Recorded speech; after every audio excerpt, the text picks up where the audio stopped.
Mesdames et messieurs, bonsoir. Je vous prie d'excuser monsieur le maire Philippe Sorel, président de Montpellier Méditerranée Métropole, qui aurait souhaité être là ce soir, qui ne le peut pour des raisons d'agenda et qui m'a demandé de le représenter. Pour mon plus grand bonheur, parce que j'ai le plaisir de vous saluer, monsieur, et de la part de monsieur Sorel, vous remercier d'avoir été là en 2013 et d'avoir ouvert par un entretien la Comédie du Livre 2013. Ce soir, vous présentez un livre, je vais vous laisser la parole. Bienvenue à Montpellier, mais vous savez que vous êtes le bienvenu, regardez. Voilà. Je vais vous laisser parler de votre livre en souhaitant, monsieur, que vous conserviez vos idées incisives et votre franc-parler. Bravo à vous, monsieur.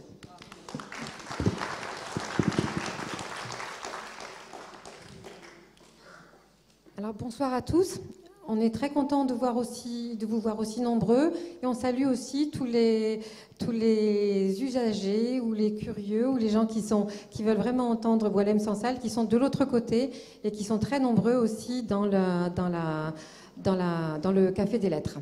Voilà, ils auront la conférence en direct puisqu'il y a un grand écran qui le retransmet. Et cette conférence sera également en ligne sur le site de la médiathèque dans une semaine à peu près. Hein, voilà. Donc on est effectivement très content de la venue de Boualem Sansal. Et je dois dire que cette conférence de ce soir, elle a une double tête, on va dire. Hein. C'est l'Institut Maïmonide avec Michael Yankou, à la droite de M. Sansal, qui a souhaité avoir une rencontre avec M. Sansal, et bien sûr la médiathèque aussi. Voilà, donc c'est la raison pour laquelle nous sommes deux autour de Boualem Sansal. Mais nous n'allons pas lui poser les mêmes questions. Moi, je vais essayer de lui parler plutôt du livre, ce qui a été peu fait jusqu'à présent, parce qu'il a été beaucoup question des idées de Boualem Sansal, du contenu du livre, un peu moins. Et moi, je vais plutôt m'attacher à ça, à vous faire découvrir, avec lui bien sûr, ce qu'il y a dans ce magnifique roman d'anticipation un peu terrifiant. Et dans un deuxième temps, c'est Michael Yankou qui posera des questions un peu plus, on va dire, religieuses et politiques. Et bien sûr, vous, ensuite. Hein, bien sûr, la parole sera à vous, avant de pouvoir, si vous le souhaitez, acheter les livres auprès de la librairie Sorens, notre partenaire pour cette soirée, comme pour beaucoup d'autres. Voilà. Alors, Boualem Sansal, je voulais vous dire, vous êtes en fait un jeune romancier. Oui, encore jeune, oui. Encore jeune, hein, puisque vous avez commencé, vous aviez 50 ans. Le premier titre paru, vous aviez 50 ans, c'était Le Sermon des barbares, hein, voilà. Qui a tout de suite eu un accueil vraiment très très favorable de la part de la critique et du public. Je crois, oui. On va le dire comme ça. Oui, on va dire comme ça, et c'est tout à fait vrai. Même si avant, vous avez été un haut fonctionnaire au ministère de l'Algérie, de l'industrie, en Algérie, dont vous vous êtes fait licencier en 2003, puisque vous aviez des prises de position à l'égard du régime algérien qui n'ont pas plu, voilà, et ce qui vous a valu un... C'est le moins qu'on puisse dire. Hein. C'est le moins qu'on puisse dire, oui. Donc en fait, vous avez quand même commencé à écrire bien avant, hein, et c'est votre ami, je crois, Rachid Mimouni, qui vous a incité à écrire. C'est un beau parrainage. Oui. En fait, j'ai quand même deux petites rectifications. Donc j'étais haut fonctionnaire seulement dans le troisième tiers de ma carrière. Sinon, au départ, j'étais un universitaire, un chercheur. J'ai enseigné à l'école polytechnique d'Alger, j'ai enseigné à l'université, l'économie, donc j'ai un esprit très scientifique, très normé, je pense, assez bien construit. Mais j'avais aussi la passion de la littérature. C'est quelque chose que j'ai découvert, que je tiens de mes parents, et surtout de mon grand-père. Et donc j'ai été un formidable lecteur. Voilà. Et puis, j'ai aussi écrit, avant de passer à la littérature, j'ai beaucoup écrit dans le domaine scientifique. C'est très intéressant. Et il va falloir qu'un jour, je commence à faire des conférences sur les turboréacteurs sur lesquels j'ai travaillé longtemps. Avec la renommée que vous avez aujourd'hui, Vos conférences, elles feront un tabac, quel que soit, à mon avis, le sujet que vous traitez. Hein. D'accord, bon. Donc là, vous êtes... Et puis alors, donc, Mémounir, je continue. Et puis, dans ce fleuve tranquille qui était ma vie en Algérie, bon, il faut imaginer l'Algérie, c'est un système, une dictature paresseuse. Donc on est devenu un peu paresseux, on se laisse vivre. Et on pensait que ça pouvait durer éternellement. Et puis un beau jour, patatras, la guerre. Et la guerre civile, la pire des guerres. À côté, les guerres faites à un ennemi, c'est rien du tout, presque. Hein. C'est parce que l'ennemi est en face.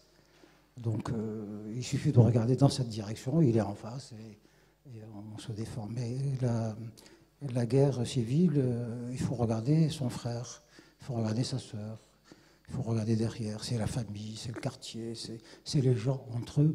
Et c'est absolument terrible, c'est destructeur. Pas seulement les vies que cette guerre arrache, mais la destruction des idées, c'est une désespérance totale. La guerre civile, c'est effrayant. Ces pauvres Syriens, ces pauvres Irakiens ne guériront jamais de ce qui leur arrive. Ils vont traîner ça pendant des générations, des générations.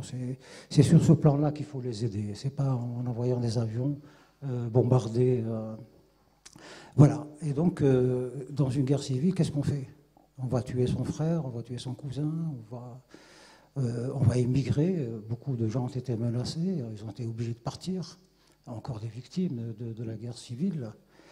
Et bon, voilà, dans ce tohu-bohu, c'est constitué des petits groupes de gens courageux qui essayaient de faire des choses à leur manière.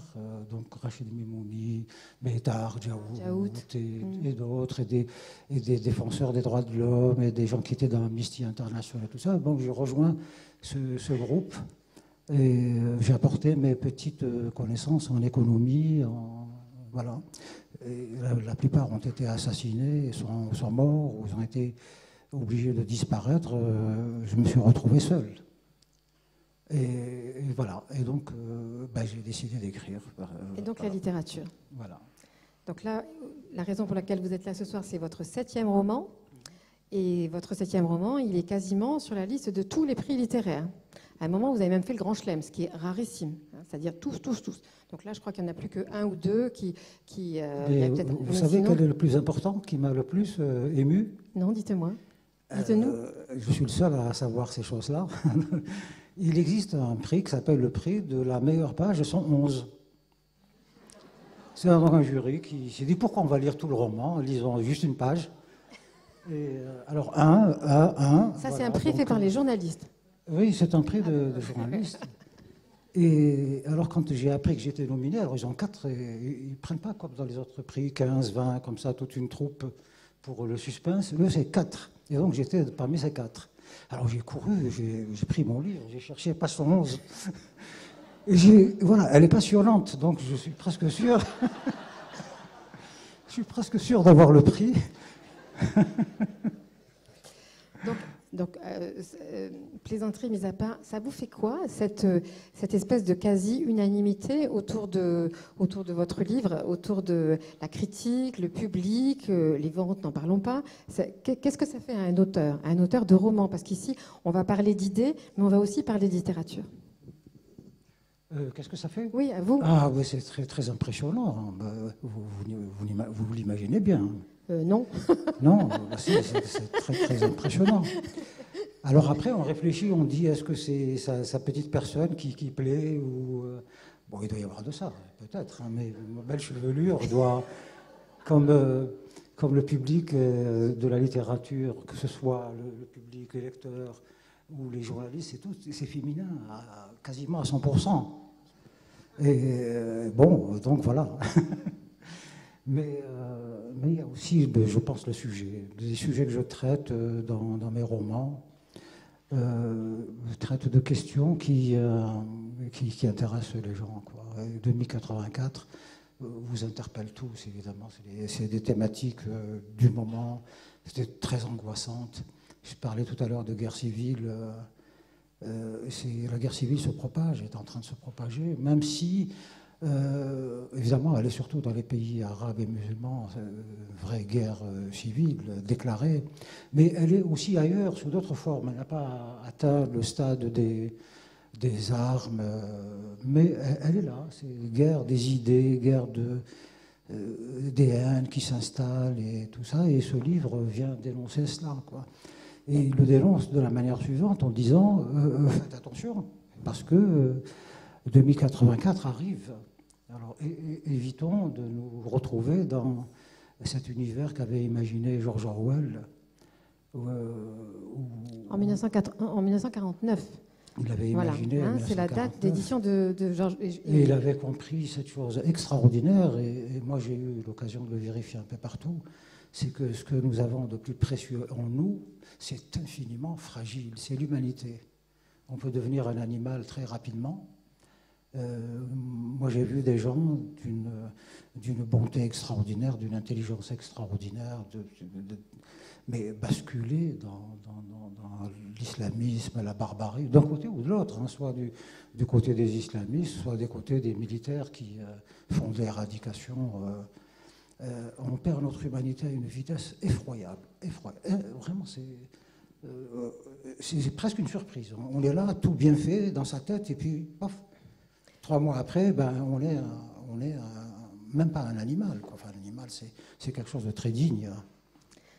Donc on va revenir un petit peu à votre livre. Là. Donc 2084, c'est effectivement très largement inspiré de 1984 de George Orwell.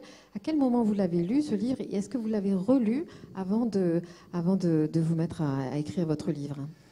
J'ai lu Orwell depuis les années 60, 70. Je l'ai découvert, j'étais jeune étudiant. Et il m'avait frappé, comme j'imagine que peut-être 2084 doit interpeller certains jeunes, parce que dans mon pays, indépendant donc en 62, s'est installé tout de suite après une dictature. Et donc on était dans un univers orwellien en construction.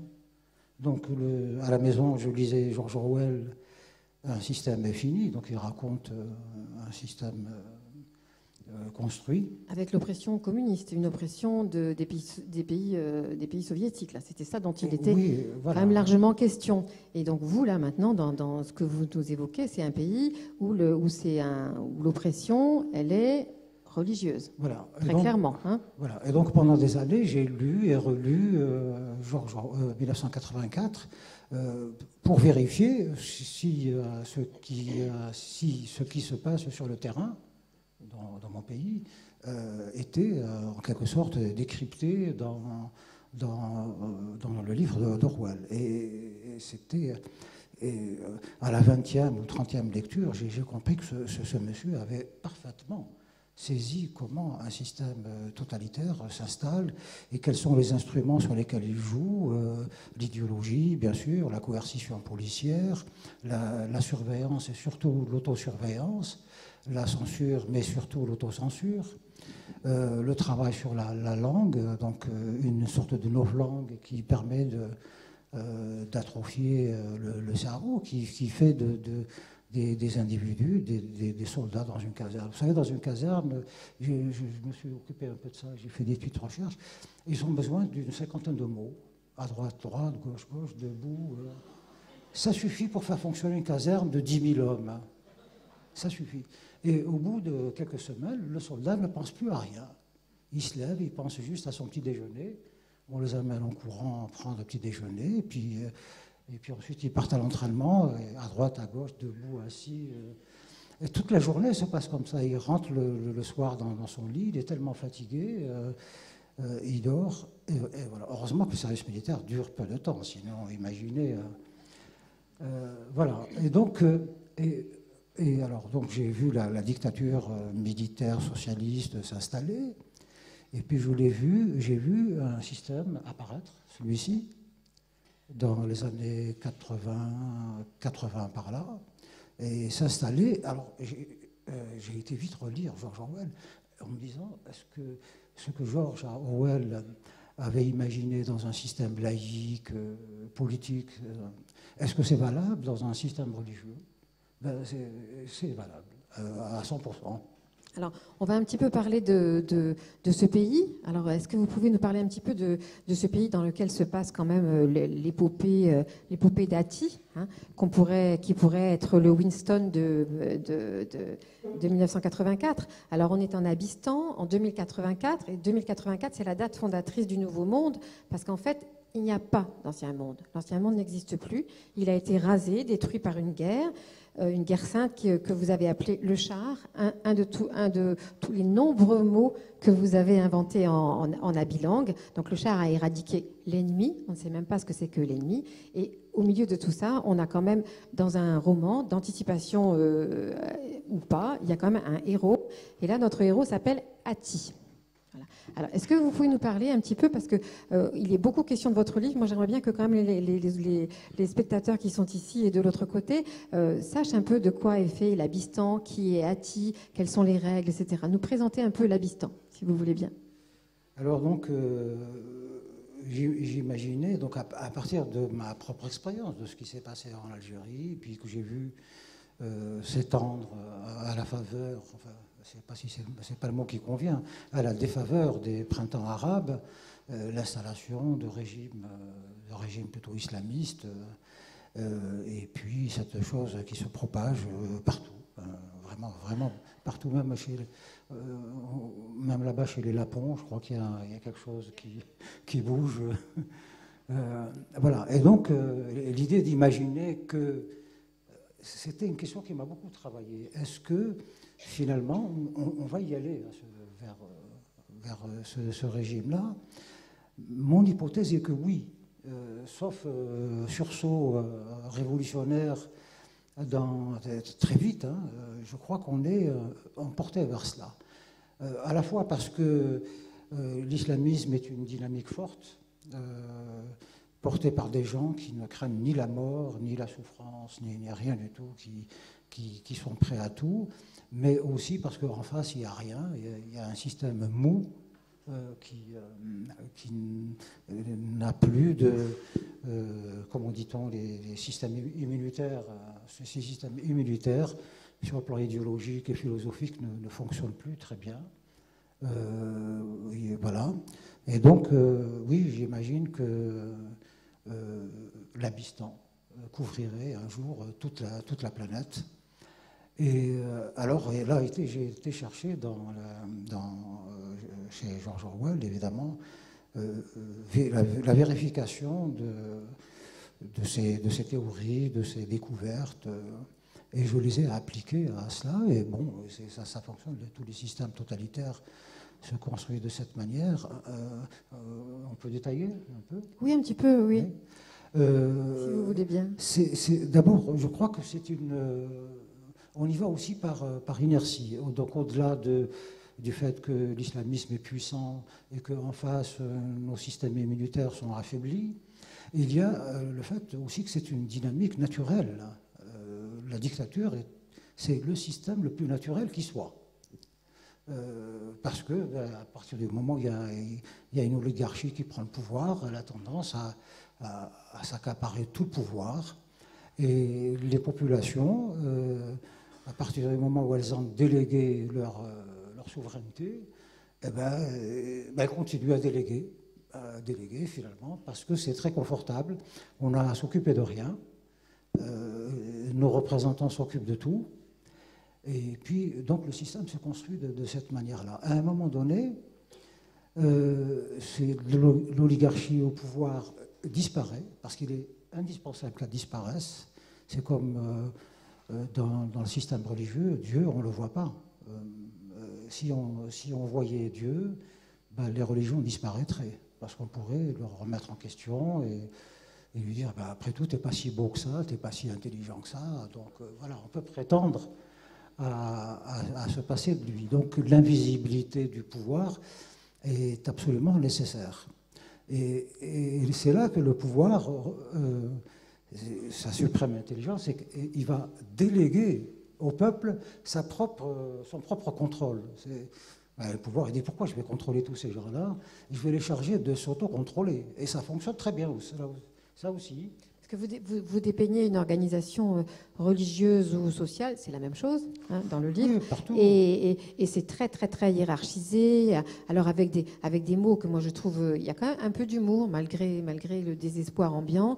Il y a le SAMO, c'est le comité de santé morale. Il y a les chabirs qui sont des kilomètres, il y a les SICA qui sont des mètres. Donc avec tout ça, vous nous les dépeignez quand même très, très précisément. Et on a l'impression que vous vous êtes... Pardonnez-moi de dire ça, mais régalé à le faire. Que vous avez pris du plaisir à nous détailler cette organisation incroyable où effectivement il n'y a aucune liberté, sauf que personne n'a conscience qu'il n'y a pas de liberté, sauf le héros qui, à un moment, qui est soigné dans un sanatorium, dont il n'aurait d'ailleurs jamais dû revenir, parce que si j'ai bien compris, ils sont très peu à en revenir. Donc il est soigné dans un sanatorium pour la tuberculose. Il revient dans la grande ville à, j'arrive pas à dire le nom, Oxabad, la capitale, j'arrive pas à dire. Kotzabad, voilà.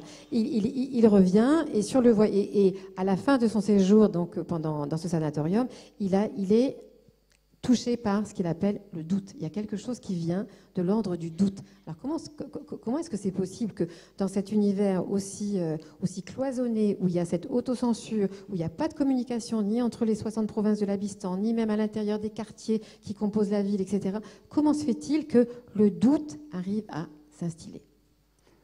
Vous utilisez un mot qui est très moderne. Le doute, c'est évidemment fait partie des sociétés, on va dire, qui ont fait une révolution intellectuelle où l'homme est individualisé, il a sa conscience et il l'utilise dans des systèmes qui ressemblent à la fourmilière. Il n'y a ni conscience et ni doute.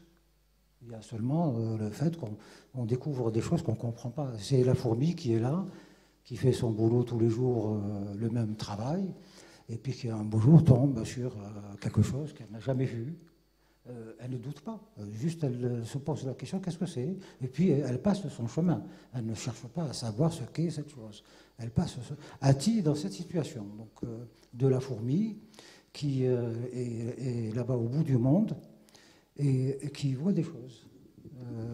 D'abord, il voit la diversité. Lui, il était dans son quartier, il voit, c'est des petits quartiers où les gens se ressemblent tous, et il croit que l'humanité, où qu'elle soit, est comme lui. Mais dans ce sanatorium qui apparemment est unique dans tout l'Abistan, c'est là-bas qu'on soigne tous les tuberculeux, et il découvre des gens différents, des noirs, des blancs, des jaunes, avec des yeux bridés, et qui, entre eux, évidemment, en public, ils parlent tous la bilangue, qui est la langue de ce pays, entre eux parlent leur petit dialecte. Donc ils découvrent aussi des... Il y a une autre réalité. Voilà. Et puis, ils découvrent aussi cette histoire, parce que bon, le sanatorium est au bout du monde, il est approvisionné par des caravanes, des caravaniers qui amènent tout le frichti du sanatorium. Mais de temps en temps, ces caravanes sont attaquées par on ne sait pas qui. Leurs gardes sont tués et ceux qui ont fait cela disparaissent, on ne sait pas qui c'est. Et il entend un mot qui, lui, va, bien sûr, l'interpeller beaucoup, c'est le mot frontière. Parce que dans un univers qui est complet... Il n'y a pas besoin de frontière. Le mot vous ne pouvez pas comprendre le mot frontière si vous êtes dans un système et vous pensez que ce système est rempli de tout l'univers. Qu'est-ce qu'il y a derrière? Et là, c'est très, très, très angoissant parce que ça amène cette question, qu'est-ce qu'il y a après la frontière? Voilà, est-ce que c'est notre monde qui continue? Mais alors pourquoi la frontière dans ces conditions? Si c'est un autre monde, allons voir ce qui se passe. Voilà, il y pense parce que dans un sanatorium, il n'a rien à faire. Donc il tourne en rond et puis un jour, il est guéri et il rentre. Il rentre il retourne il est tout heureux de retrouver son petit chez-soi, son petit train-train. Il n'y a pas besoin de penser tout ça. Mais il semble que ces petites réflexions qu'il a eues, peut-être qu'il a eu dans le regard quelque chose qui a brillé, Et ça a été capté par le système. Et il s'installe autour de lui comme une sorte de surveillance bizarre. Il se sent observé. Bon, et puis voilà. Alors là, on est dans l'Abystan il faut lire le livre pour tout. À un moment, quand même, il rend compte, parce que dans l'Abystan, il n'y a pas d'histoire, vous l'avez compris, hein, l'histoire n'existe pas. Il y a même des archéologues qui sont chargés, comme Nass, qui sont chargés de reconstruire l'histoire pour que ça colle avec le Gacule, qui est le livre saint de l'Abystan. Il y a même des archéologues qui sont chargés de réécrire tout ça pour que tout ça colle avec la fondation du pays que Abi puisque le dieu qu'on révère là-bas c'est Yeula et Abi est son délégué sur la terre. Mais tout de même, dans cette organisation, si rigide soit-elle, il y a quand même des marges. Voilà, comme dans toutes les organisations très rigides, hein. Ici, on a le ghetto. Donc ce ghetto, alors moi j'ai trouvé ça très intéressant parce que dans ce ghetto, tout le monde sait comment y aller. Il y a des chemins obscurs, il faut prendre des souterrains, etc. Mais tout le monde sait comment y aller. Et le pouvoir s'en arrange quand même. Le pouvoir s'arrange quand même du fait qu'il y ait quand même un ghetto dans lequel on ne prie pas 9 fois par jour, dans lequel il n'y a pas nécessairement des exécutions rituelles toutes les semaines, etc. Donc moi j'ai trouvé ça intéressant de voir que face à ce monde-là comme ça, est-ce que le côté désespérant de vos conclusions, est-ce que les ghettos, c'est pas finalement une alternative ? Parce que là, les règles n'y sont pas. Les règles de l'Abystan n'ont pas cours dans le ghetto. Les dictateurs sont très intelligents. Évidemment, ils ont tout le pouvoir, ils ont tout le temps de réfléchir à comment conserver le pouvoir. Donc ils imaginent, ils peaufinent tout le temps leur petit système. C'est comme dans une prison, on surveille les prisonniers, mais on invente aussi plein de choses pour éviter qu'ils ne pensent et qu'ils ne cherchent à s'évader. Donc on fait en sorte qu'ils se surveillent les uns les autres. Il y a les matons, il y a... Comme dans les camps de concentration, il y a les capots, ce sont des prisonniers eux-mêmes qui surveillent les prisonniers. Donc ils sont très attentifs et ils ont toujours besoin d'inventer cette chose extraordinaire qu'est l'ennemi.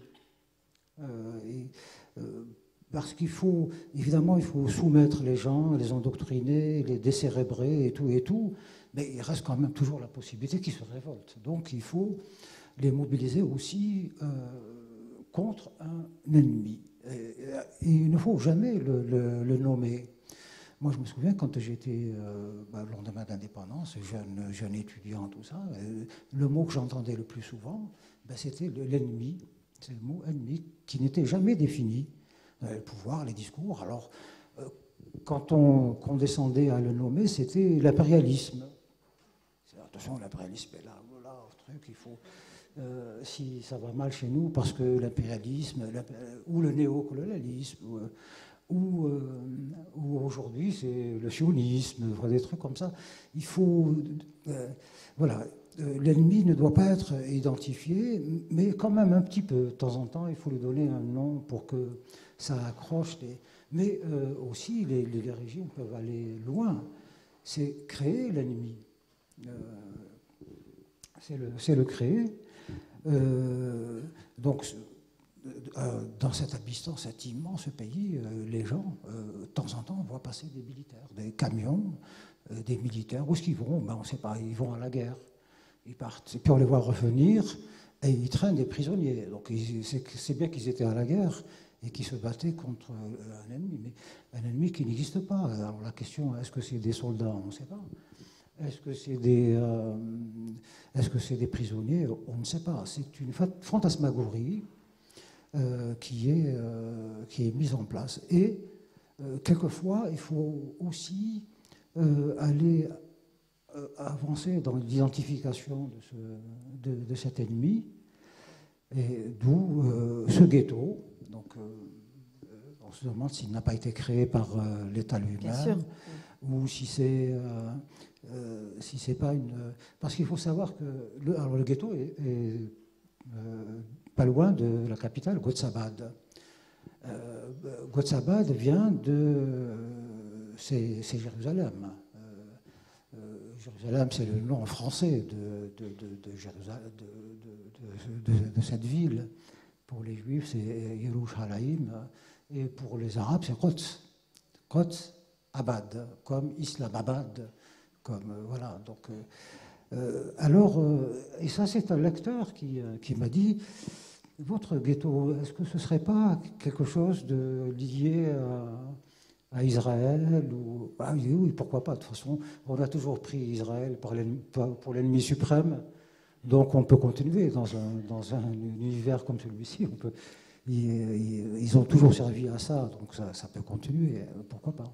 Alors moi j'ai une dernière question avant que Michael Yankou ne continue de vous poser des questions.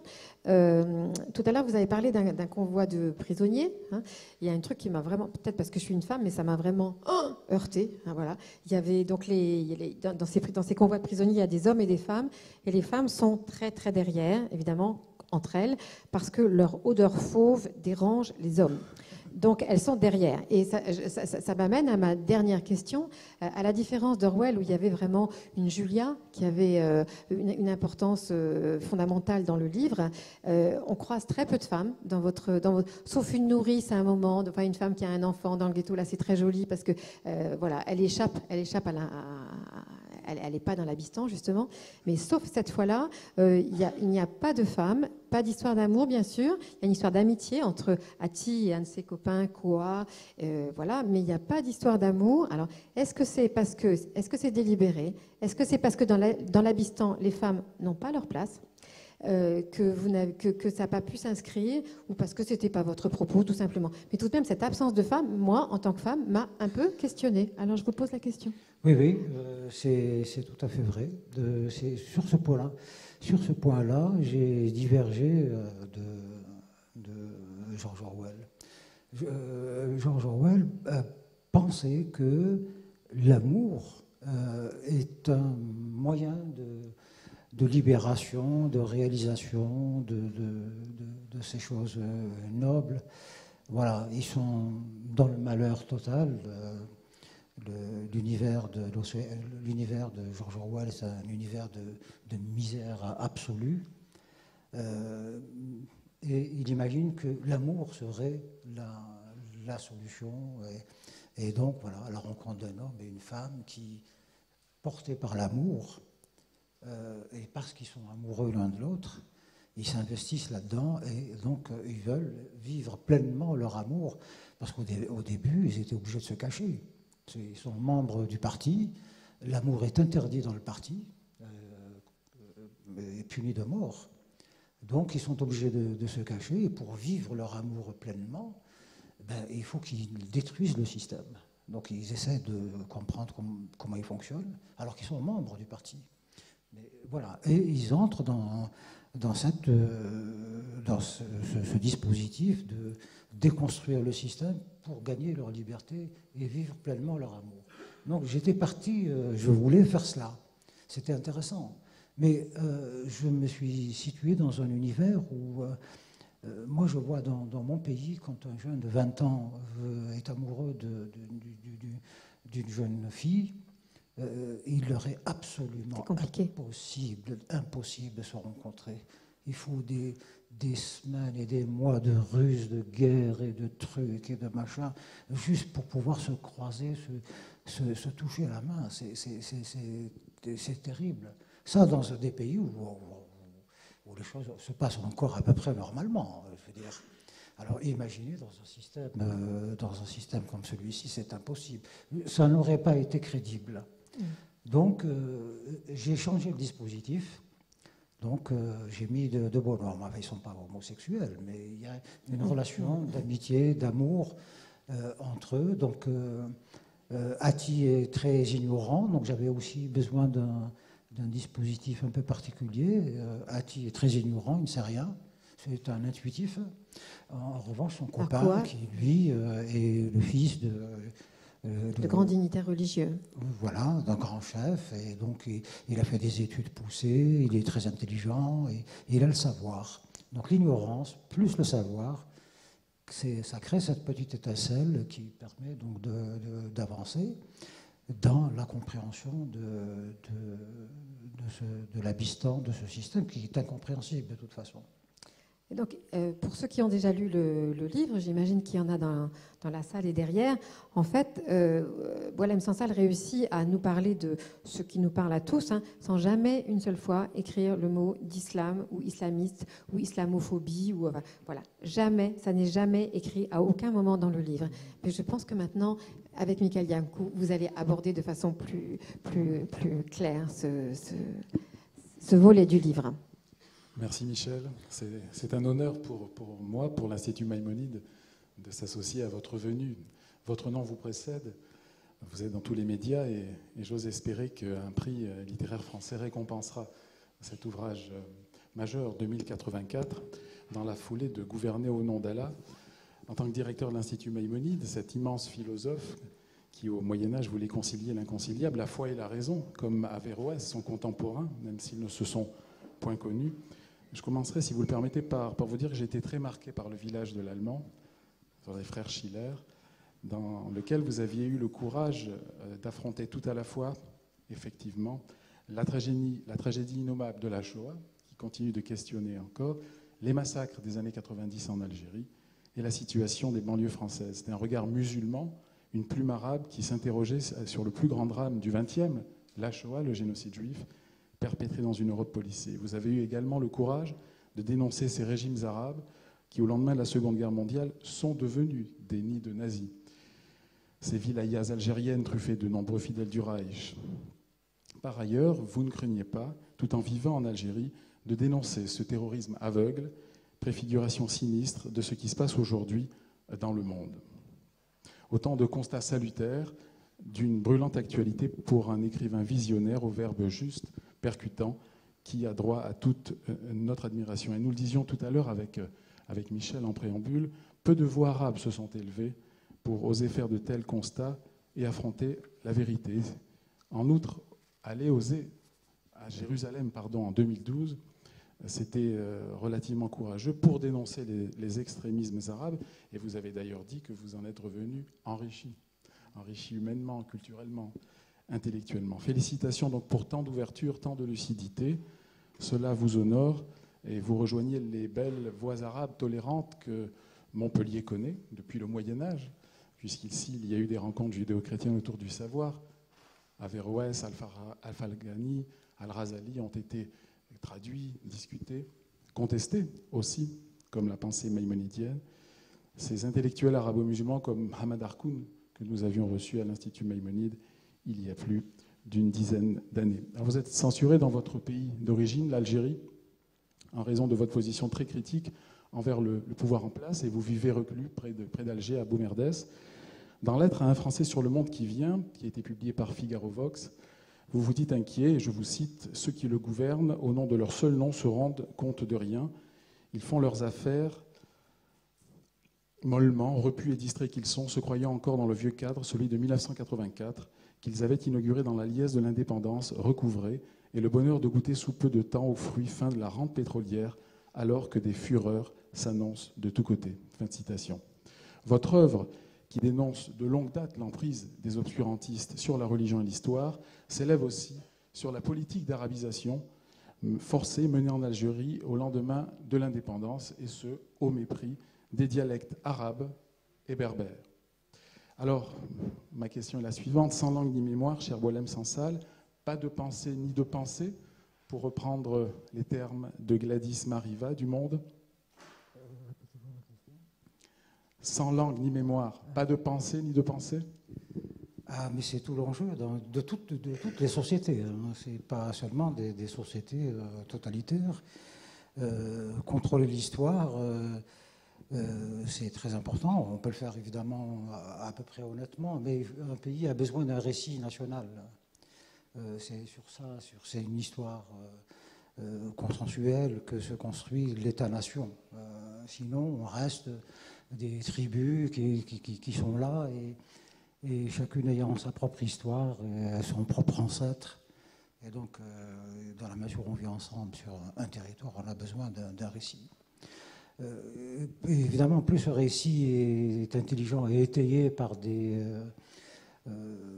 par des choses concrètes, l'histoire, les vestiges et tout ça, mieux l'État-nation fonctionne, puisque ça se rapproche à peu près de la réalité. Mais les systèmes totalitaires vont bien au-delà. Ils effacent l'histoire avant leur arrivée au pouvoir. Ils l'effacent complètement et ils inventent une histoire. Moi, j'étais vraiment, jusqu'à aujourd'hui, dans les livres d'histoire en Algérie, l'histoire de ce pays commence au 7e siècle. L'histoire telle qu'elle est enseignée officiellement, alors que l'Algérie existe depuis 500 000 ans. Voilà, c'est toute l'histoire des premiers peuples, l'histoire des Numides, des Berbères. C'est une histoire extraordinaire. C'est pas une petite histoire. Les Berbères ont vraiment pesé dans l'histoire méditerranéenne. Cette région qu'on appelle l'Algérie, un peu la Tunisie, a donné quand même 4 empereurs à Rome. Septime Sévère, Caracalla et compagnie. Elle a donné Saint-Augustin plus tard. C'est une région qui a une histoire forte, puissante. Un des tout premiers rois numides, Massinissa, a sa statue en Grèce. Parce qu'il a fait ses études en Grèce et c'était un personnage, tout en étant roi de tout le Maghreb. Et à Rome, il était un personnage super important. Le premier roman, je crois, de l'histoire de l'humanité a été écrit en Algérie. L'Âne d'or de Apulé, voilà. Et que j'ai eu le bonheur de trouver ce livre il y a 3 mois, même pas, il y a 2 mois, à Strasbourg. Ouais, voilà, un premier roman, première fiction.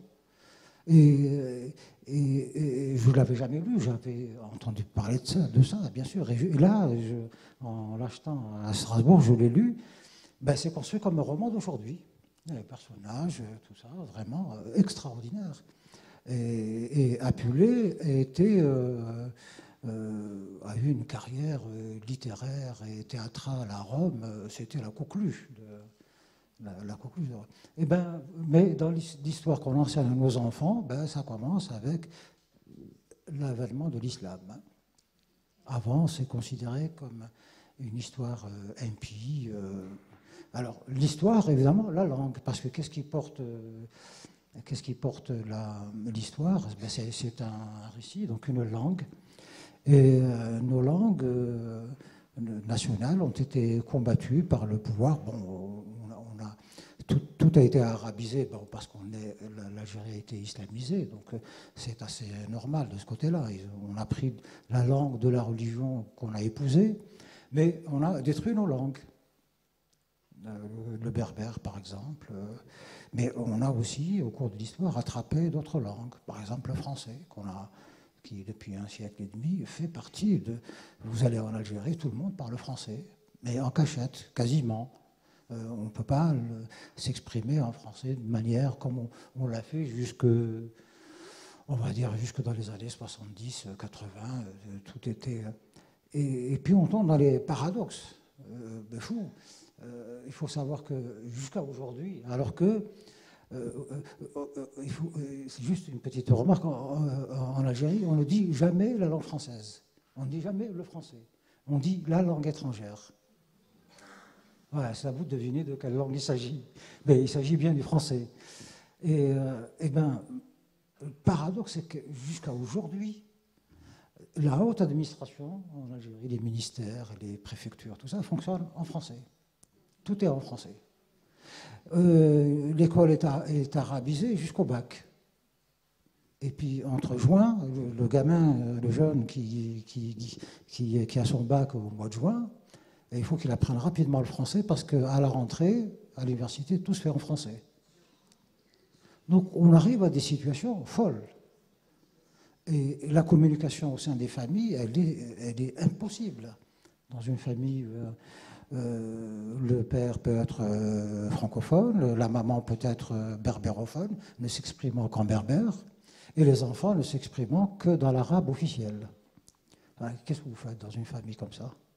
Alors si vous ajoutez que le papa est athée, la maman est laïque et le fils est ultra-islamisé, vous voyez un peu la catastrophe. Donc on est dans... voilà, quand on manie... Ça, c'est des choses qu'il ne faut pas toucher. En ce moment, on est en train de parler de... On utilise des mots, là, en France, c'est très inquiétant. On parle de langue, beaucoup. On parle de race, de choses comme ça.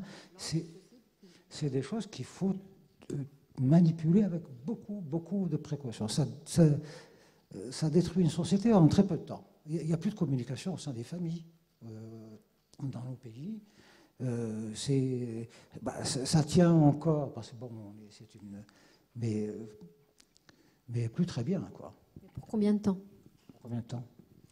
Alors 2084 n'est pas une charge frontale contre l'islam, mais plutôt une parabole cauchemardesque sur son instrumentalisation politique.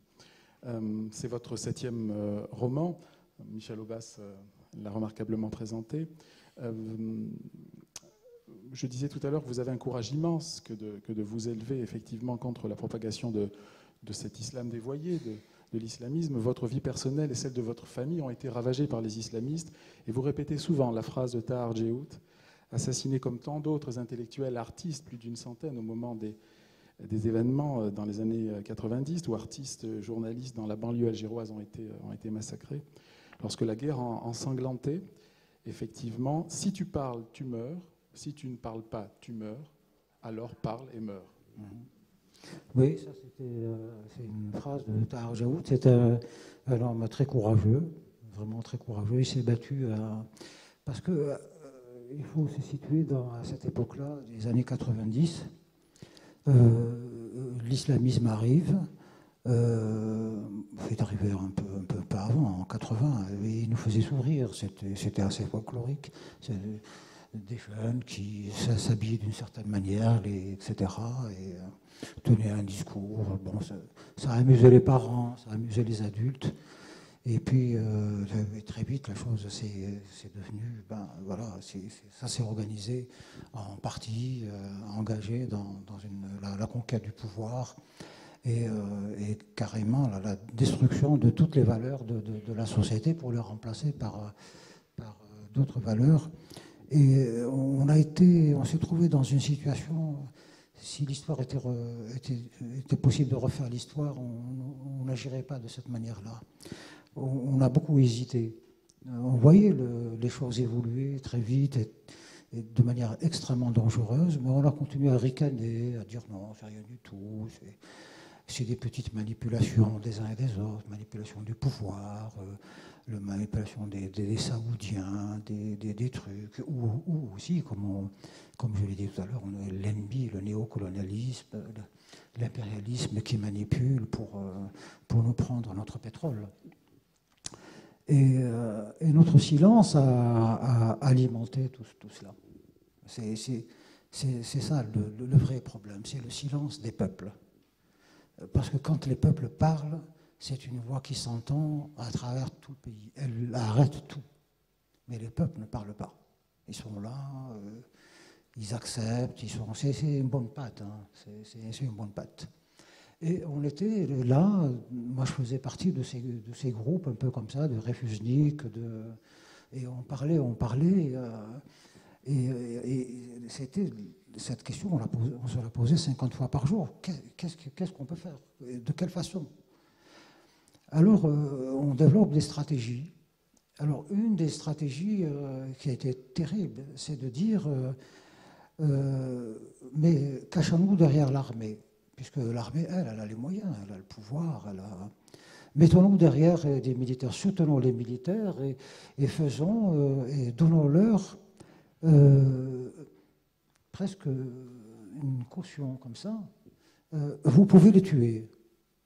Voilà, c'est un peu comme ça s'est passé durant la guerre d'Algérie, quand la rébellion s'était installée, et le pouvoir français débordé. Il lève cette interdiction en disant à l'armée, bon, pour rétablir l'ordre, on va vous donner des pouvoirs de police. Alors que l'armée n'est pas faite pour ça. Donc en donnant à l'armée des pouvoirs de police, ben, elle a fait ce qu'elle a fait, c'est-à-dire la bataille d'Alger, la torture massive, etc., pour empêcher les attentats dans la ville et tout ça. Voilà, c'est tous ces débats qu'on a menés pendant... Est-ce que moralement, nous, peuple, on peut dire à l'armée, faites votre travail, tuez-les tous. Voilà, et surtout dans une guerre civile, ce sont nos frères, nos cousins, nos voisins, donc c'était pas possible, mais beaucoup l'ont fait. D'autres disaient, et moi j'ai fait un peu partie de cela les débuts, en disant, les islamistes, ils ont gagné les élections. Ben, c'est normal qu'ils gouvernent, ben, laissez-les gouverner. Et puis on verra, la Constitution permet, en cas de dérive grave des islamistes, de dissoudre l'Assemblée, puis de retourner aux élections. Tout en sachant que, de toute façon, le peuple assez majoritairement été gagné à l'islamisme. Donc on pourra faire des élections tous les matins et il votera toujours pour les islamistes. Et on l'a vu avec les printemps arabes.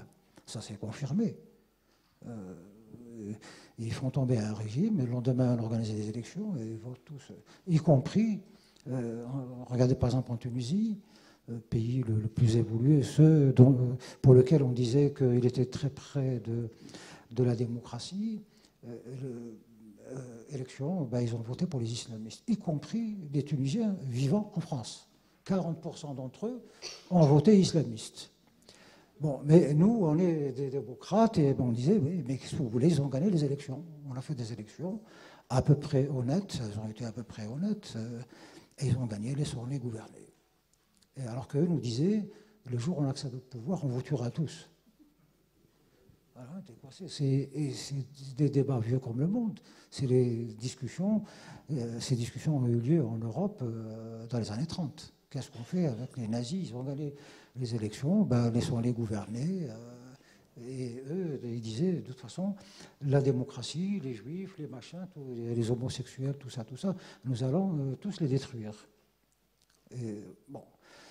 Et puis, certains se battaient. C'est ce groupe-là que j'ai rejoint par la suite, donc avec Mimouni, Tahar, Djaout et tout ça, en disant il faut internationaliser l'affaire, parce qu'on avait tendance à penser que l'islamisme, c'était une affaire locale. En fait, c'est une affaire mondiale. Donc, il fallait trouver des appuis ailleurs, mais ça, je dois le dire, on a eu beaucoup de mal à convaincre les Occidentaux. C'était même impossible. Ils avaient opté pour les islamistes en disant que c'était l'alternative. Moi, j'ai rencontré plusieurs fois Jacques Chirac, et une fois à Alger. Je lui ai dit, mais c'est pas possible. Comment la France, Mitterrand avait soutenu les islamistes, et vous soutenez les généraux, M. Bouteflika, tout ça. Et Chirac m'aimait bien. Toujours, il me tapait sur l'épaule comme ça. Et puis là, il a été très méchant. Il m'a dit, monsieur, vous ne représentez rien du tout. J'ai dit, comment ça, je représente rien du tout? Il dit, dans vos pays, il y a les islamistes et les militaires. Voilà, le jour où vous serez une force, en ce moment, on vous aidera. Ben, voilà. Donc, islamisme, vous dites régulièrement que vous craignez plus l'islamisme croissant ou des médias comme Al Jazeera, finalement, que des islamistes baroudeurs. Sur l'islamisme encore, vous affirmez que l'islam est incompatible avec la démocratie, mais que les musulmans sont compatibles avec les démocraties. À quand, finalement, une loi de séparation, comme en France, la loi de 1905, des églises et de l'État dans un pays arabe? Mais avant 1905, il faut le XVIIIe siècle d'abord, hein, donc la révolution des Lumières qui fait que il y a un gros travail. On s'est quand même beaucoup étripé aussi hein, au nom de la religion catholique et pas pendant 10 ans quand même. Hein. Oui. Voilà, pour un tout petit peu. Oui, absolument. Voilà, c'est des processus lents. Ça se fait pas. Donc il faut prendre son parti. La réalité, elle est comme ça. Et donc il faut aller vers le moindre mal, essayer de trouver le moindre mal. Sur la place de l'islam. Oui, non, juste. J'avais dit effectivement, parce que ça c'est des raccourcis qu'on sort d'une démonstration. Oui, l'islam lui-même refuse la démocratie. Donc la question, est-ce que l'islam est compatible avec la démocratie? L'islam lui-même répond que non. Et, l'islam ne veut pas de la démocratie. Elle est considérée comme la souveraineté, le pouvoir appartient à Allah. Et il ne peut pas appartenir au peuple. Le peuple, c'est un ramassis c'est des pauvres créatures qui n'ont qu'à se prosterner pour... voilà. Mais en revanche, les musulmans, oui, eux, peuvent être... parce que chacun peut faire son 18e siècle dans son coin. Voilà, et voter une loi de 1905. Voilà, moi, je suis dans mon petit coin, je décide que... De séparation de la mosquée de la... Oui, voilà, que j'existe en tant qu'individu, que je ne suis pas obligé de croire en ceci ou en cela. Je crois à mon propre génie, au génie de mes amis, et que je n'ai pas besoin d'être gouverné par des préceptes religieux. Voilà, donc c'est pour ça que j'ai dit l'islam ne l'est pas. Parce que l'islam est prisonnier de la charia. L'islam, c'est certainement quelque chose de très beau, c'est une idée. Voilà, on peut trouver des choses magnifiques dans le Coran, dans l'islam et tout ça, mais l'islam a construit aussi un système. Le Coran a été révélé par Allah au prophète. Bon, c'est très joli, mais qu'est-ce que ça a produit? Ça a produit un système juridique, politique, et notamment la charia. C'est un corpus de lois. Et là, est-ce que les musulmans sont capables de dire, bon, la charia, on la met de côté? Il y a certains grands penseurs, certains théologiens comme Abdel, j'arrive pas à dire son nom. Voilà, ils sont quand même là pour, ils sont quand même plusieurs. Donc, votre différence, c'est que vous dites clairement, vous êtes athée. Et ceux dont je parle ne le sont pas nécessairement. Ils sont effectivement croyants, mais ils disent que le Coran, oui, mais que effectivement, on doit. Ils disent on doit l'adapter à la nouvelle manière à une nouvelle manière d'être. On doit faire une place aux femmes qui est un peu, on peut en parler. Voilà. Donc cela quand même. Et vous n'êtes pas dans ce courant-là, hein, puisque vous êtes athée, vous le dites très fréquemment.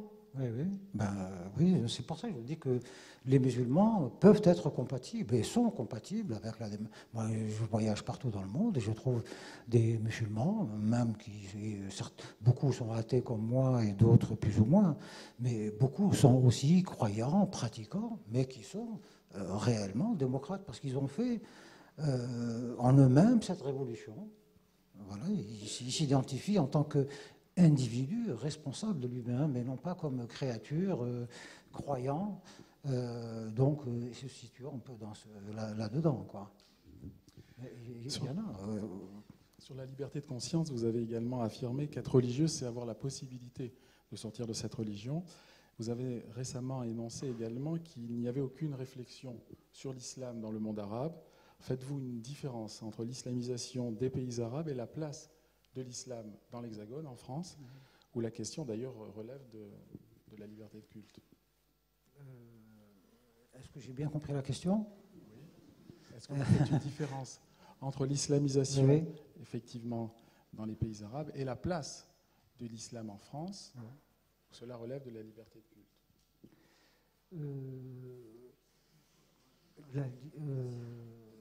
Comment je peux aborder cette... Vous dites souvent que, en fait, en France, il y a, puisque vous dites dans votre livre que c'est pas Daesh qu'on a à craindre, puisque ce sont des incultes qui vont. On aimerait bien que ça arrive vite, hein, mais c'est des incultes qui vont s'éteindre tout seuls. Mais ce que M. Yankou était en train de dire, c'était que est-ce que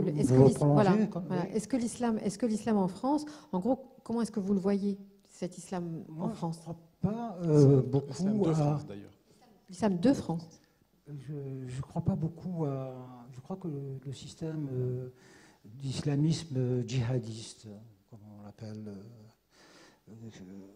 en Syrie et en Algérie à droite à gauche, n'a pas d'avenir. Je pense que c'est une branche, c'est ce que je répète souvent, pour moi je crois que c'est une branche morte de l'évolution de l'islamisme.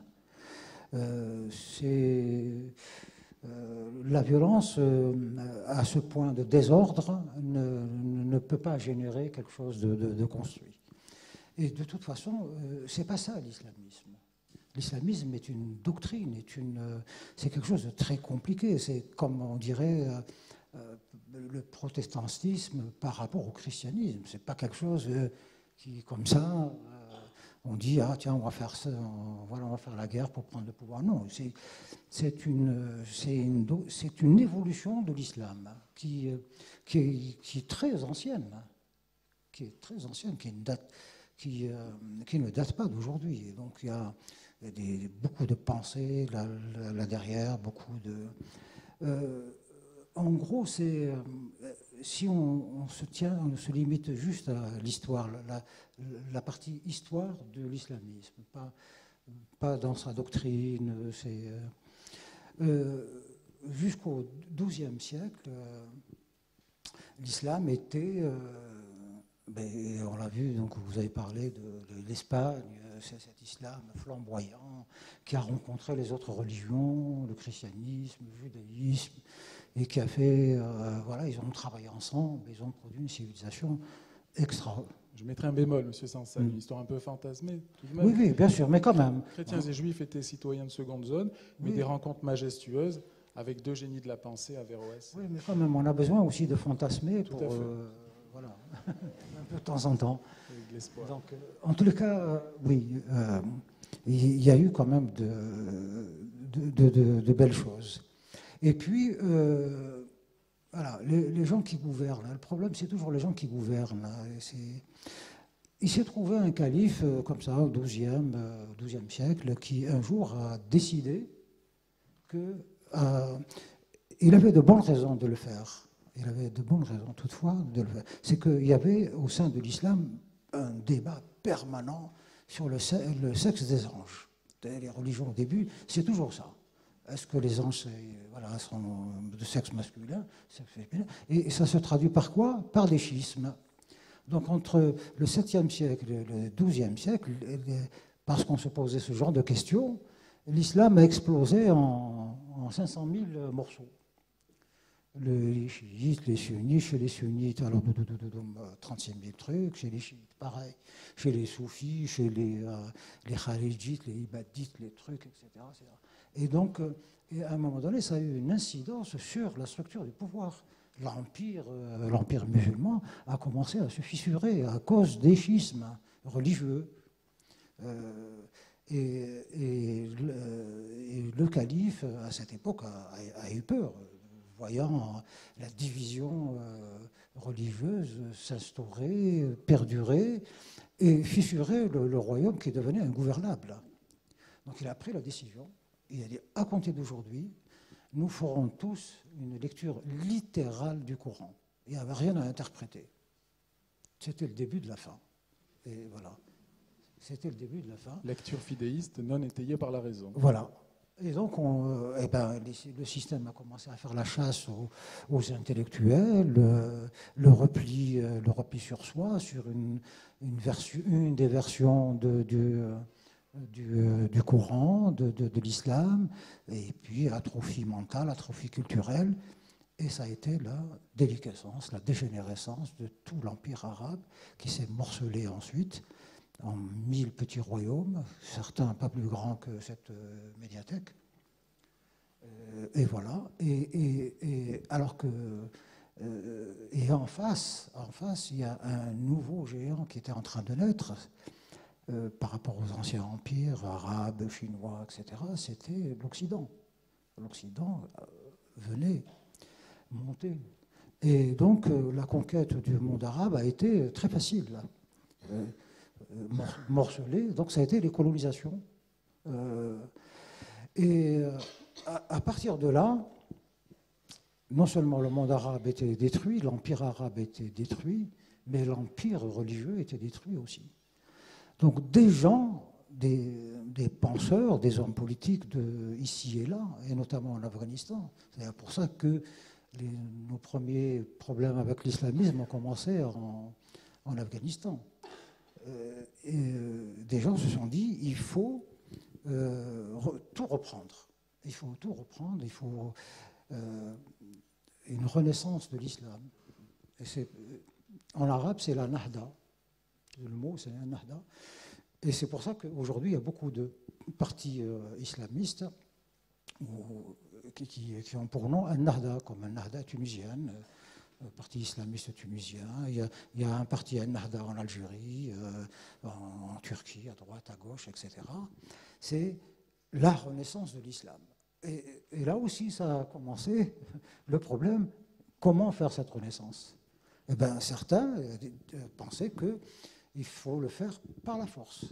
On a été détruit par l'Occident, d'abord par ceux qui nous gouvernent, qui ont pris des décisions malheureuses, et puis on a été détruit par l'Occident. Donc, il faut faire la guerre à l'Occident, il faut ceci, il faut cela. Et ça a donné une forme d'islamisme comme ça, djihadiste, etc. Et puis certains l'ont fait, se sont dit, mais pas du tout. Si on en est là, si l'Occident a pu nous vaincre, c'est parce qu'il a su mettre la science à son service, l'intelligence, la culture, ben faisons comme lui. Donc allons récupérer, apprendre de lui la science, le truc, etc. Puis c'est comme ça qu'on va faire renaître l'islam, la religion, notre civilisation et l'adapter au monde moderne. Bon, voilà, et puis d'autres, il s'est créé aussi plein de petits courants, mêlant ceci et cela. Et certains, comme c'était le cas en Algérie jusque dans les années 2000, c'était la Renaissance, oui, mais seulement chez nous. Moi, je n'ai pas à m'occuper des Tunisiens, des Syriens, je fais la Renaissance de l'islam chez moi. Donc tous les pays avaient dans les années de la Première Guerre mondiale jusque dans les années 90 suivi cette voie-là, parce qu'ils ont tous retenu cette chose que l'Occident qui a colonisé ces pays-là a créé en eux, c'est des sortes d'États-nations. Une notion qui n'existait pas, comme la notion de territoire n'existe pas en islam. La terre appartient à Allah. Il n'y a pas de raison de la découper, et voilà, avec des frontières, avec des trucs. Puis qu'est-ce que c'est que ça, un État-nation? C'est la Oumma musulmane. On est un musulman qui soit lapon, chinois ou je ne sais pas quoi, ben c'est votre frère. Voilà, donc on est frères en religion. Et donc c'est voilà différentes formes d'islamisme qui sont en compétition. À cela s'ajoute un conflit interne aux musulmans, c'est que certains disent l'islam appartient aux Arabes, donc c'est à eux d'être en quelque sorte le Vatican de l'islam. Et puis d'autres disent mais pas du tout, c'est les Perses, c'est les Iraniens, parce qu'ils sont les successeurs légitimes normalement du prophète. Et puis d'autres disent non, c'est les Turcs, parce que c'était le dernier calife. Donc c'est un... Et ainsi de suite, enfin, vous voyez, toutes les divisions qui peuvent se créer autour de... L'islam est pluriel, le chiisme, le sunnisme. Je posais la question à Mohamed Harkoun, pourquoi l'âge d'or arabo-musulman a eu lieu au Moyen-Âge et depuis il y a eu une chute relativement vertigineuse, et il a apporté l'une des réponses, en dehors de la colonisation bien évidemment, qui est la suivante: ils ont raté le train de l'imprimerie. Une explication parmi d'autres, effectivement. Et pour en revenir, avant ma dernière question, sur cet âge d'or béni, effectivement, d'Al-Andalus, de ces rencontres judéo-chrétiennes autour du legs gréco-arabe, on a envie de retrouver ces Alfarghani, ces Avicenne, ces Averroès, finalement ceux qui proposaient une lecture fidéiste étayée par la raison, la conciliation de la foi et de la raison. Et c'est ce qui manque un petit peu aujourd'hui chez les intellectuels, effectivement, arabo-musulmans. Montpellier la connaît, cette histoire. Montpellier l'a vécu, d'ailleurs, cette histoire. Alors ça, c'est une question absolument centrale, essentielle. Moi, je partage l'idée, moi je ne suis pas un théologien, donc, mais j'adhère à l'idée développée par un certain nombre de penseurs musulmans, tout ça, c'est que la renaissance de l'islam ne peut pas venir du monde musulman, des pays arabes ou pays musulmans. parce qu'ils sont à un stade de régression, de déliquescence tel qu'il n'y a plus de penseurs. Voilà. Il n'y a pas d'imprimerie, les livres sont interdits, donc enfin, c'est impossible. Je ne vois pas par quel miracle les idées de Renaissance pourraient se... et j'adhère en revanche à l'idée de ceux qui disent que j'y adhère, j'ai été déçu, mais j'y adhéré, et j'y adhère encore un peu, de moins en moins. C'est à l'idée que l'islam d'Occident, parce que maintenant l'islam est installé en Occident, donc lui il a la chance, il a des chances que l'islam chez nous n'a pas. Il est dans un environnement démocratique, prospère, on peut parler librement, on peut enseigner, on peut créer une université, enseigner et reconstituer Cordoue et ces choses-là. Bon. Et ben, voilà, on est un peu déçus parce que l'islam qui est en train de... et l'islamisme qui s'est accaparé, cet islam en Europe, ben, il est plus régressif que celui que nous avons. Donc peut-être demain les Martiens vont nous amener une solution sur un plateau. Peut-être, Boualem Sansal, on va, parce qu'il est déjà 8h moins 20, on pourrait vous écouter encore longtemps, hein, puis on a plein de questions à vous poser. Moi, je n'ai pas posé le quart du 10e, et Michael non plus, j'imagine. Mais voilà, on attend les vôtres, donc il y a des micros qui vont circuler. Merci d'attendre de la voir, parce que comme la rencontre est enregistrée, pour comprendre les réponses, c'est mieux si on a les questions. Voilà, c'est dans l'ordre, il y en a là. Juste, bonsoir. Juste une question, hein, je te la pose, je te tutoie, hein, Boualem, parce qu'on se connaît depuis longtemps. Moi, ce qui me gêne à chaque fois que quelqu'un vient et qui parle des années 90 en Algérie, qu'il soit écrivain ou théologien, on parle de guerre civile. Et moi, ce terme-là me gêne, hein, parce que pour moi, et je crois qu'on en avait discuté en 2010 ou 2009, pour moi, c'est une guerre contre les civils. Donc, on était pris, je dis oh, parce qu'il y a encore ma famille là-bas, mais elle ne vit pas loin de chez toi, et on est pris entre les militaires et les islamistes pseudo-manipulés. Voilà, ça c'est la première question.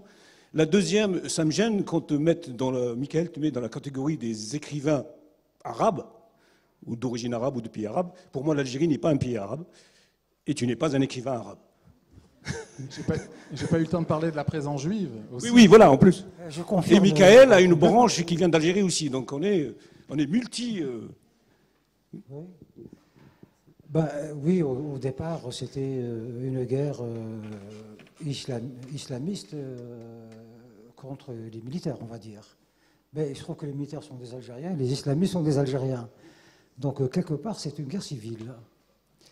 Mais c'est vrai que c'est toujours compliqué de qualifier un délit ou un crime. Hein. Donc, on a utilisé toutes les expressions. On a dit que c'était une guerre faite au peuple, par deux trucs. Mais on a dit que c'était une guerre des Saoudiens contre les Algériens. Et bon, donc la qualification du crime n'est pas achevée. Moi, c'est vrai que ça me désole beaucoup qu'on continue à considérer que l'Algérie est un pays arabe, mais c'est une facilité de langage. Nous nous battons depuis des années pour le recouvrement de notre identité berbère, mais en dehors de l'Algérie, nous sommes regardés comme ça. On dit c'est pays arabe. Bon, voilà. C'est comme on dit français, parce que c'est un mot qui s'est installé, mais peut-être qu'ils ne sont pas français, ces gens-là. Oui, bonsoir Boualem. Bon, je suis content de te voir. Et voilà, je dis que 2084, moi je lui souhaite pas la page 111, mais le Goncourt. Voilà. Donc voilà. Mais j'aimerais te poser une question parce que Michael, il a parlé de la censure qu'il y a autour de tes livres à Alger. Mais moi, je peux apporter un témoignage parce que je fais les allers-retours souvent. Et par exemple, quand tu as parlé de Alger post-restante qui était censurée, et j'étais à Alger et j'étais chez Boussad. Je ne sais pas si tu connais Boussad. Voilà, tu le connais. Et il m'a montré le bouquin, il était là. Ah, oui. Et récemment, là, sur les réseaux sociaux, bon, les gens, ils te suivent bien, ils regardent ce que tu dis sur les médias français. ils disent, mais pourquoi on dit que ces bouquins sont censurés? Alors que tous les bouquins, même Le Village de l'Allemand, moi je l'ai trouvé à la bibliothèque du Tiers-Monde, à la librairie du Tiers-Monde. Donc tous tes livres sont disponibles en Algérie. Oui, après, par exemple, le directeur de Chihab, là, récemment, dans Média Afrique, là, il a dit que on ne pouvait pas acheter les droits de tes bouquins, mais ceux publiés par Gallimard, ils y sont. Tous les livres sont là-bas. Oui, voilà. C'est vrai. J'aimerais donc je te pose la question par rapport à ça, pour essayer de dire quand même dans les médias français qu'il n'y a pas de censure autour de tes livres. Il y a une interdiction formelle donc émise par le ministère de la Culture, mais les libraires sont mes amis. Enfin, beaucoup de libraires sont mes amis, et donc il faut savoir qu'ils ne rentrent pas officiellement, parce que en Algérie, quand quelqu'un importe des livres scientifiques ou n'importe, il fait une liste, il dit voilà ce que j'importe, et il va au ministère de la Culture qui met un tampon de visa. Sans ce papier-là, les livres sont saisis à la douane. Voilà. Donc, si quelqu'un veut faire rentrer mes livres de cette manière-là, il n'a aucune chance voilà, ils vont être saisis à la douane. Mais les libraires, beaucoup sont mes amis. La librairie du Tiers-Monde et d'autres sont mes amis. Ils les ramènent dans la valise, ou voilà, c'est des petits lots comme ça. Et alors, les premiers temps, ils avaient peur. Ils les vendaient un peu seulement aux copains. Donc ils disent aux copains, j'ai ramené. Bon, et puis maintenant, c'est vrai que depuis quelques années, parce que la situation de notre président est escalée, il y a un laisser-aller extraordinaire. Il n'y a plus rien qui... on ne sait même pas qui gouverne ce pays maintenant. Donc les libraires se sont enhardis à les mettre même en vitrine. Hein, parce que ça pose son bonhomme. Affiché 2084, non, hein, je crois qu'ils n'oseront pas. Mais le village allemand, c'était une fierté pour certains libraires de les mettre en vitrine.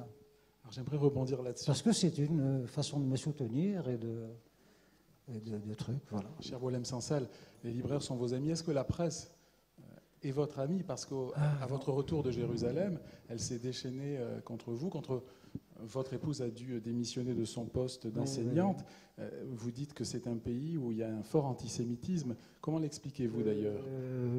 La presse ne m'aime pas beaucoup. Hein. Il y a quelques amis aussi.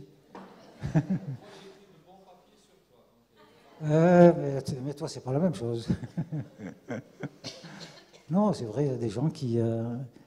mais il y a des thèmes quand même où... il y a aussi beaucoup de gens qui sont même un peu mes amis, qui me critiquent, mais de manière... ça va.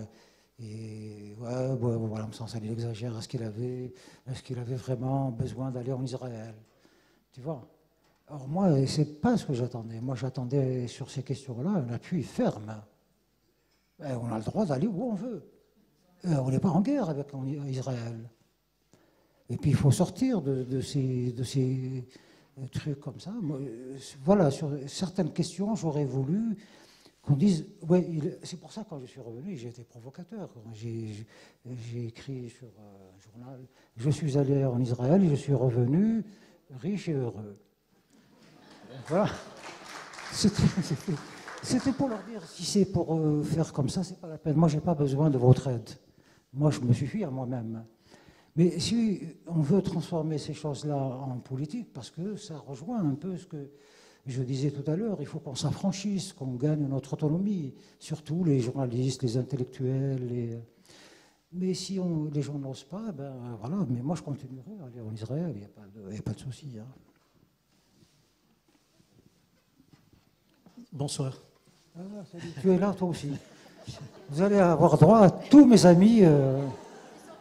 Je ne l'ai pas vu avec sa casquette.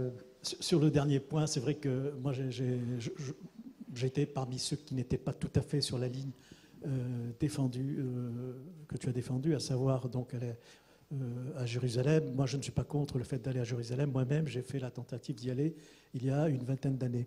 La question n'était pas là. La question d'aller, et l'article en question que j'avais intitulé voir Jérusalem, plutôt aller en Israël, je ne sais plus, et se taire. Voilà, c'est ça, c'était un peu...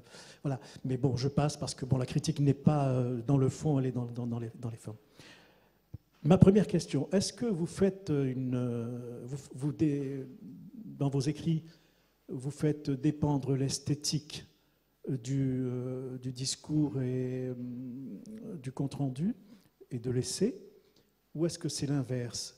C'est-à-dire que vous faites un essai, mais il est fondamentalement esthétique, parce que George Orwell, justement, lui, a beaucoup travaillé sur le slogan, sur le discours politique, etc., mais il en est revenu par la suite en disant que l'esthétique était fondamentale. Voilà. On lui a beaucoup reproché justement la question des mots, la réduction des termes, etc. Mais bon, ça c'est une vaste question. Pour ce qui est des intellectuels arabes ou d'origine arabe, ils sont très nombreux, notamment ce qu'on appelle les nouveaux philosophes. Malheureusement, on ne les entend pas naturellement dans leur pays d'origine, parce que les dictatures, etc. Mais malheureusement aussi en Occident, en France notamment où nous vivons, et on leur préfère à ces intellectuels, à ces grands savants, qui sont très très nombreux, et qu'on peut écouter de temps en temps ou lire des articles à gauche et à droite. Ils ne sont pas invités, on leur préfère des petits imams de quartier qui font ravage, et des shlomi, etc., qui n'ont pas d'envergure en termes de discours et de philosophie, etc., extrêmement limitée. Troisième et dernier point, la question de la compatibilité de l'islam avec la démocratie, effectivement, ça pose problème aujourd'hui, mais moi je préciserai, comme ça a posé problème au début du XXe siècle avec la chrétienté en France, au moment de la laïcité, il faut voir que ce qu'on appelle aujourd'hui la démocratie chrétienne, le parti politique extrêmement démocrate, etc., ne l'était pas du tout au début du XIXe siècle. Les radicaux ont tiré sur les gens, etc., etc. Donc c'est une précision que je tenais à apporter. Merci beaucoup. Merci. Oui, oui. Alors la question entre l'essai et la littérature, c'est une question insoluble, hein, tu sais bien. On fait des thèses là-dessus. George Orwell a beaucoup écrit sur cela. Il est arrivé à la conclusion qu'au fond, tout était politique et qu'il fallait accepter que la littérature serve la politique, du moins son engagement. En ce moment, j'en discute beaucoup ces derniers temps avec mon ami Jean Daniel. Lui, le camusien qu'il est, il considère qu'il faut dissocier des choses. C'est-à-dire que la littérature serait plus puissante si elle n'était que littérature. Et que le discours politique l'affaiblit. Moi, c'est compliqué. Voilà. Je ne sais pas répondre à cette question, mais j'essaie quand même de faire de la belle littérature. Hein. Voilà. C'est ce que je voulais juste interrompre les questions vos questions. Moi, c'est de la littérature. Voilà, on est en présence de. Ça n'empêche pas qu'on réfléchit, bien sûr que. Voilà, mais on est dans la littérature. Il y a des choses de très très savoureuses. Il y a un moment, il y a de l'humour. Il y a notamment un verset du Gacule qui est transformé. C'est très drôle. C'est un peu comment dire, truculent même. Voilà. Donc on est dans la littérature. On n'est pas simplement. Et moi, je trouve que c'est une des réussites de votre livre. Et je trouve que ça n'est pas suffisamment dit. Il y a des idées qui sont véhiculées, mais il y a aussi de la littérature, et que moi, je ne pense pas qu'on puisse être...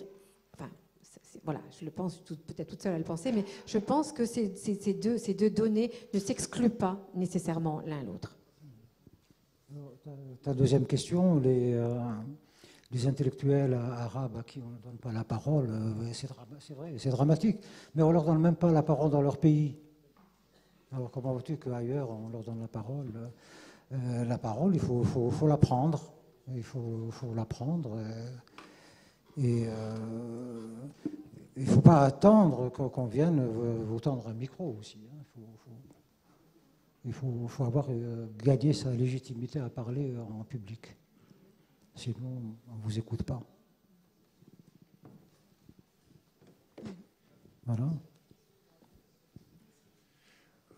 Oui. à vous entendre parler, il m'est venu à l'idée de comparer votre livre à celui de Michel Houellebecq, Soumission. Avec la différence que Houellebecq fait élire en l'an 2022 aux élections présidentielles un candidat islamiste. Donc la France vire politiquement à l'islamisme, comme vous le savez dans ce roman de Michel Houellebecq. Alors je voudrais vous demander comment vous positionnez-vous par rapport à ce roman de Michel Houellebecq? J'ai pas encore lu son livre parce que parce que j'étais en train de finaliser. Ça m'est arrivé 2 fois pour Le village l'allemand et pour ce livre-là. C'est-à-dire qu'au moment où je suis en train de finaliser les ultimes corrections, sort un livre qui est immense succès, etc. Et du coup, ça disqualifie mon. Donc, Houellebecq a dit si j'avais lu Village allemand, oui, je n'aurais alors, pas écrit. Voilà, donc, la surenchère. Là. Donc, voilà, ça m'était arrivé également avec Le village allemand. Je le terminais lorsque sort un livre qui a été un coup de tonnerre extraordinaire en France. C'était Les Bienveillantes. Les Bienveillantes. Oh là là. Donc du coup, mon livre à côté me paraissait, franchement, je me suis dit, c'est pas possible, je peux pas sortir un livre. Et donc j'en ai parlé avec mon éditeur, Jean-Marie Laglaftine, tout ça. Puis il me dit, pas du tout, ça n'a rien à voir. Et tu vas voir que ton livre va être... bon, c'est vrai, son analyse était meilleure que la mienne. Le livre est sorti, a eu beaucoup de succès. Et là aussi, donc je ne pouvais pas le lire, parce que je me dis, si je le lis pendant que je suis en train de corriger, il va m'influencer, c'est pas possible. Et voilà, et puis ensuite, ce livre est sorti, et depuis, j'ai lu aucun livre depuis la rentrée, sauf un, et c'est parce que j'étais obligé, puisqu'on devait faire une émission ensemble, et je vous le recommande à tous. C'est le livre de Batia Sénard, Boussole. Parce qu'il y a aussi, de tout ce qu'on a dit là, il y a cet aspect de la relation Orient-Occident qu'on n'a pas du tout abordé et que lui aborde d'une manière absolument remarquable. Voilà. Donc, mais je dirais, Soumission, et le jour où je verrai Houellebecq, on essaie d'organiser des rencontres, mais bon, il a son agenda, j'ai le mien, c'est pas très possible. Et je vais lui proposer qu'on écrive un 3e roman, 3084, ou je sais pas quoi, où on va mélanger les choses, on va voir qu'est-ce qui va sortir du mariage du chat et du rat. Il va y avoir encore 2 questions. Donc, il y a une question ici, puis une question d'une personne là-bas, il me semble. Et après, pour les autres personnes, vous pourrez les poser... Voilà, à M. Sansal s'il y a le temps. Mais là, on va arrêter au bout de 2 questions. Parce qu'il faut que vous ayez le temps de pouvoir acheter les livres si vous souhaitez les faire dédicacer. Ça va vous emmener jusqu'à... Bon. Bonjour. Ma question, en fait, c'est... on a parlé un petit peu tout à l'heure de ce qui s'était passé avec les chrétiens, les guerres de religion. Les chrétiens, entre guillemets, sont sortis relativement vite. Et quand on regarde l'histoire de l'islam, notamment par rapport à ce qui s'est passé avec Ali puis le chiisme, on a plutôt l'impression que ça fait 1300 ans qu'ils sont dans le même problème. Enfin, les chrétiens, j'ai l'impression qu'ils sont sortis en allant chercher des choses avant le christianisme, donc des valeurs de tolérance antiques. Est-ce que vous pensez qu'aujourd'hui, la fascination pour un islam des débuts, qui vous dites qu'il aurait été beau, efficace, tout ça, qu'on retrouve aussi chez les islamistes, n'empêche pas aussi de regarder peut-être avant ou regarder autre chose et pour sortir de cette situation? Ah, c'est une hypothèse intéressante, oui. On souhaite que, effectivement, les musulmans, voyant ce que les islamistes font de leur religion, décide de la défendre de manière intelligente et en faisant en sorte que l'islam soit bien vu. Voilà, on rêve de cela. Mais pour le moment, ça se fait. Je ne dis pas que ça ne se fait pas, mais ça rejoint la remarque de notre ami, c'est que ceux qui peuvent parler de cet islam-là, on ne les entend pas beaucoup. Il y en a quelques-uns. Il y a Abdenour Bidar, que je vous conseille de lire, qui est très très intéressant. Abdelwahab Medeb, etc. Mais voilà, c'est quelques personnes seulement. Il faut une masse. Vous savez, c'est comme dans tout, il faut une masse critique. Tant que la masse critique n'est pas atteinte, il n'y a pas de réaction en chaîne. Voilà. Donc pour le moment, c'est des hirondelles qui tournoient comme ça. Et voilà, il faudrait un bon paquet d'hirondelles pour qu'on dise c'est vraiment le printemps. J'ai retenu de vos propos que la maîtrise de l'histoire était le propre des dictatures. Vous êtes très versé dans les problèmes de la Shoah. Voici ma question. La France avait-elle besoin de se doter des lois mémorielles dites loi Guesso? Moi, j'avais dénoncé cette loi. J'avais dénoncé. Parce que quelquefois, en voulant faire bien, on fait mal.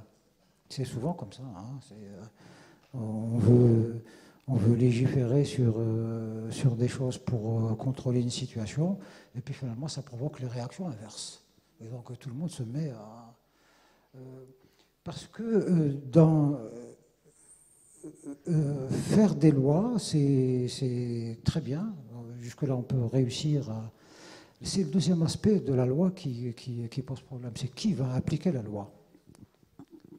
C'est ça le problème. Regardez la question du voile. En Algérie, en 1992, donc 15 ans avant la France, on a voté une loi interdisant le voile islamique en Algérie. Alors que les islamistes occupaient tout l'espace public. Donc, la société s'est émue de ça. On a poussé à la roue. À force de crier, l'Assemblée s'est emparée de la question et une loi a été promulguée interdisant le voile islamique et tout ça. Mais là aussi, la loi a chopé sur la deuxième partie. Qui applique la loi? Est-ce que c'est les parents? Est-ce que c'est le directeur de l'école? Le chef d'entreprise? Et donc, ce faisant, on rend la loi inapplicable et surtout on la ridiculise. Et du coup, les gens réagissent. Pourquoi ils nous interdisent etc. Donc, quelquefois, ce n'est pas des lois qu'il faut faire, c'est de la pédagogie, de l'enseignement.